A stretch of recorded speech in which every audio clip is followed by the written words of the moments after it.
नमस्कार, स्वागत है आपका प्रोफेशनल एस्ट्रोलॉजी पर। जैसा कि आप सभी जानते हैं आज वेडनेसडे है और आज मैं आप सभी के सम्मुख उपस्थित हुआ हूं द एस्ट्रोलॉजी शो के एपिसोड नंबर 59 को लेकर। द एस्ट्रोलॉजी शो में आप सभी दर्शक अपने मन में आ रहे ज्योतिषीय प्रश्नों के जवाब मुझसे पा सकते हैं। जैसे कि कोई भी प्रश्न जो कि ज्योतिष से संबंधित आपके मन में उत्पन्न हो रहा है, कोई भी प्रश्न हमारी इस ऑकल्ट साइंस की फील्ड से संबंधित आपके मन में है, कोई भी ज्योतिषीय उपाय से संबंधित आप कुछ चीज पूछना चाहते हैं, अपनी जन्म कुंडली की प्लेनेटरी पोजीशन को डिस्कस करना चाहते हैं, या कोई भी प्रश्न जो कि हमारी ज्योतिष शास्त्र की फील्ड से संबंधित आपके मन में उत्पन्न होता है, आप उन प्रश्नों के जवाब मुझसे इस कार्यक्रम के माध्यम से पा सकते हैं। यदि आप भी चाहते हैं कि आपके प्रश्नों को इस कार्यक्रम में सम्मिलित किया जाए तो आप अपने नाम के साथ में इसी वीडियो के कमेंट सेक्शन में अपने एक स्पेसिफिक प्रश्न को दे दीजिए। फिर जैसे ही द एस्ट्रोलॉजी शो के अन्य एपिसोड्स आते हैं, उन एपिसोड्स में मैं आप सभी दर्शकों के द्वारा पूछे गए प्रश्नों के जवाब को लेकर के उपस्थित हो जाऊंगा।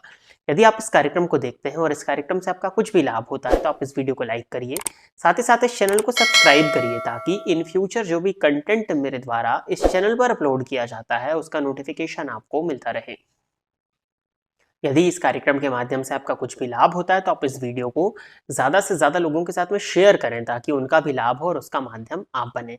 वार्षिक राशिफल 2024 की प्लेलिस्ट वर्तमान समय में आपको आई कार्ड पर दिखाई दे रही है। इस लिंक पर क्लिक करते ही आप जान सकते हैं कि वर्ष 2024 आपके लिए कैसा जाने वाला है। साथ ही साथ इस वीडियो के डिस्क्रिप्शन बॉक्स में भी आपको वार्षिक राशिफल 2024 की प्लेलिस्ट का लिंक दिया हुआ है, जिस पर क्लिक करके आप एक प्लेलिस्ट पर पहुंचेंगे जहां पर जाकर के आप प्रत्येक लग्न एवं प्रत्येक राशि के आधार पर जान सकते हैं कि आपका वर्ष 2024 कैसा जा रहा है, कैसा जाने वाला है और किन उपायों को करके आप अपने वर्ष 2024 को और श्रेष्ठ बना सके। तो इस कार्यक्रम के बाद में जाकर के उस प्लेलिस्ट को चेक अवश्य कर लीजिएगा।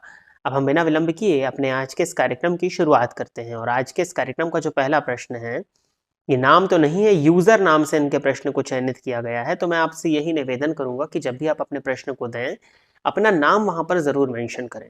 इन्होंने लिखा है, थैंक यू जन्म कुंडली के अध्ययन के लिए। श्री सूक्त का पाठ हिंदी में कर सकते हैं क्या?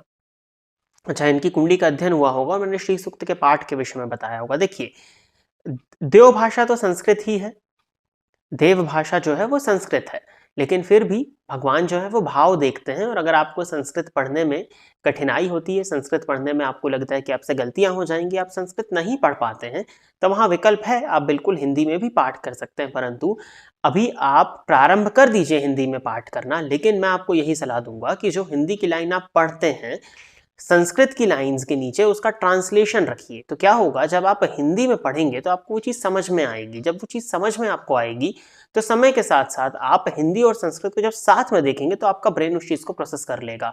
और अगर आप हिंदी पढ़ ले रहे हैं तो थोड़ा सा प्रयास करेंगे तो संस्कृत भी आपसे आ जाएगी।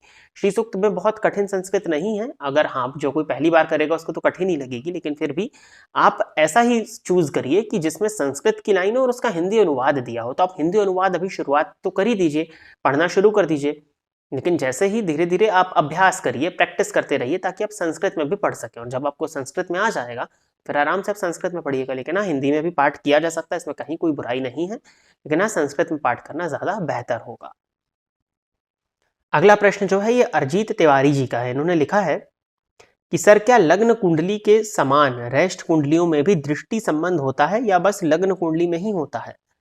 अच्छा, आप डिविजनल चार्ट्स की चर्चा कर रहे हैं। जी, सभी डिविजनल चार्ट्स को ठीक उसी तरह से देखा जाता है जिस तरह से आप अपनी जन्म कुंडली का अध्ययन करते हैं, क्योंकि वो उन्हीं के पार्ट्स हैं, वो उसी जन्म कुंडली का अंश है। तो जिस तरह से D1 चार्ट को देखा जाता है उसी तरह से हर डिविजनल चार्ट को देखा जाना चाहिए।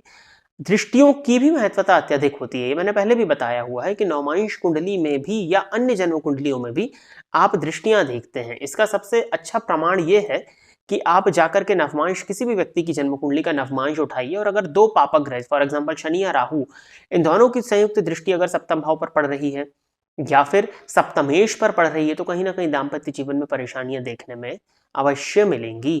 तो इसको चेक करने के लिए प्रमाण है, आप सप्तमांश चार्ट में जाकर के, जो D7 चार्ट होता है उसमें जाकर के पंचम भाव की स्थिति को देखिए, वहां पर आपको पता चलेगा कि संतान से संबंधित कुछ ना कुछ परेशानियां हैं। तो हर डिविजनल चार्ट में दृष्टियों को देखा जाता है, दृष्टियों को लिया जाता है, दृष्टियों की अत्यंत आवश्यकता होती है। अगला प्रश्न जो है ये ममता देवी जी का है। इन्होंने लिखा है कि सर, नवमांश चार्ट में शुक्र 12th हाउस नीच के गुरु की दृष्टि से दृष्ट है, और बुध 5th में है, तो क्या नीच भंग शुक्र का होगा? देखिए नवमांश चार्ट में शुक्र 12th हाउस में है नीच के, मतलब तुला लग्न का नवमांश है आपका, और गुरु की दृष्टि से दृष्ट है। तो गुरु की दृष्टि किस केस में पड़ रही है? गुरु चतुर्थ में है, गुरु षष्ठ में है, या गुरु अष्टम में है?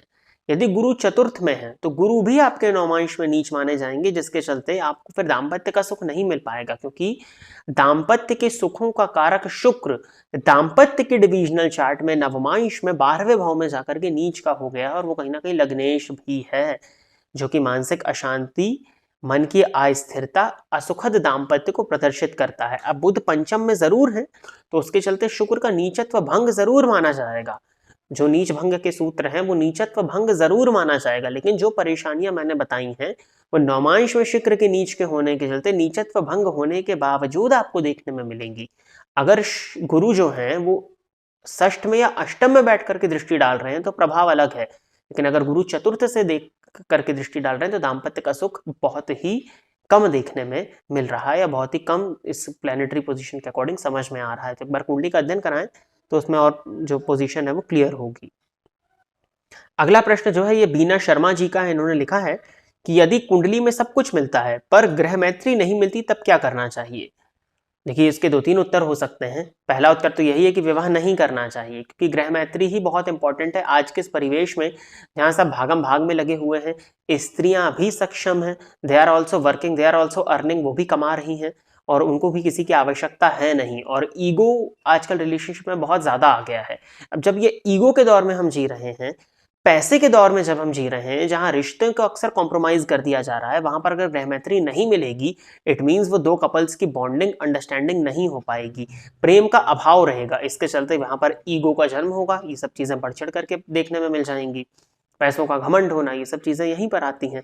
तो ग्रह मैत्री अगर नहीं मिलती है, ग्रह मैत्री का कोई परिहार नहीं है, ग्रह मैत्री अगर नहीं मिलती है तो विवाह नहीं करना चाहिए। अब देखिए निर्भर करता है, कुछ कंडीशंस भी होती हैं, जैसे फॉर एग्जांपल सूर्य शनि की ग्रह मैत्री है अगर, तो बिल्कुल विवाह ना करें। तो भले ही कितने अच्छे गुण मिल जाएं, जो ग्रह मैत्री के 5 अंक नहीं मिल रहे हैं उनको छोड़ करके भले ही बाकी सब कुछ मिल जाए, तो भी सूर्य शनि की अगर ग्रह मैत्री है तो विवाह नहीं करना चाहिए। शनि मंगल की ग्रह मैत्री में भी विवाह करने से बचना चाहिए। अब उदाहरण के तौर पर मान लेते हैं गुरु या शुक्र की ग्रह मैत्री है, एक धनु से प्रभावित, एक तुला से प्रभावित है, तो किया जा सकता है। एक वृषभ से प्रभावित है, एक मीन से प्रभावित है, तो किया जा सकता है। इसमें कोई बहुत ज्यादा परेशानी नहीं आएगी, क्योंकि दोनों ही शुभ ग्रह हैं, दोनों का ही प्रभाव कुछ ऐसा बहुत ज्यादा उग्रता वाला नहीं है, बैलेंस कर लेंगे नेचर को। और गुरु बुध की ग्रह मैत्री में भी विवाह किया जा सकता है, कोई बहुत ज्यादा परेशानी नहीं आती है। बट प्रथम प्राथमिकता आप इसी को दीजिए कि ग्रह मैत्री अगर नहीं है तो विवाह नहीं करना चाहिए। कई बार क्या होता है, लव मैरिज का केस आ जाता है कि 2 साल से रिलेशनशिप में, 3 साल से रिलेशनशिप में, शादी करेंगे तो यहीं करेंगे, नहीं तो नहीं करेंगे। उस केस में भी अगर सूर्य शनि की ग्रह मैत्री है तो नहीं, एक एस्ट्रोलॉजर को कभी भी एडवाइस नहीं देनी चाहिए, ग्रह मैत्री नहीं, कुंडली नहीं मिल रही यही कहें।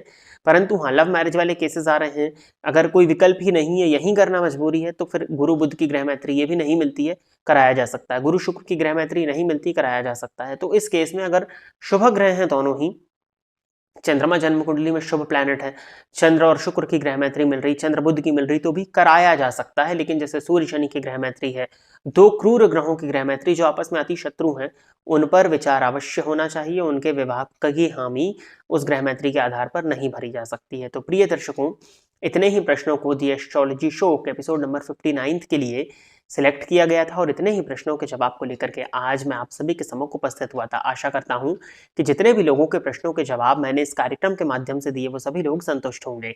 यदि आप इस कार्यक्रम को देखते हैं और इस कार्यक्रम के माध्यम से आपका कुछ भी लाभ होता है तो आप इस वीडियो को लाइक करिए, साथ ही साथ इस चैनल को सब्सक्राइब करिए, ताकि इन फ्यूचर जो भी कंटेंट मेरे द्वारा इस चैनल पर अपलोड किया जाता है उसका नोटिफिकेशन आपको मिलता रहे। यदि इस कार्यक्रम के माध्यम से आपका कुछ भी लाभ हुआ है तो आप इस वीडियो को ज़्यादा से ज़्यादा लोगों के साथ में शेयर करें, ताकि उनका भी लाभ हो और उसका माध्यम आप बने।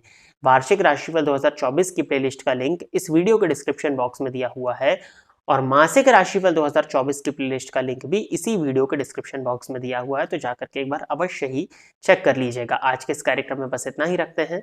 नमस्कार।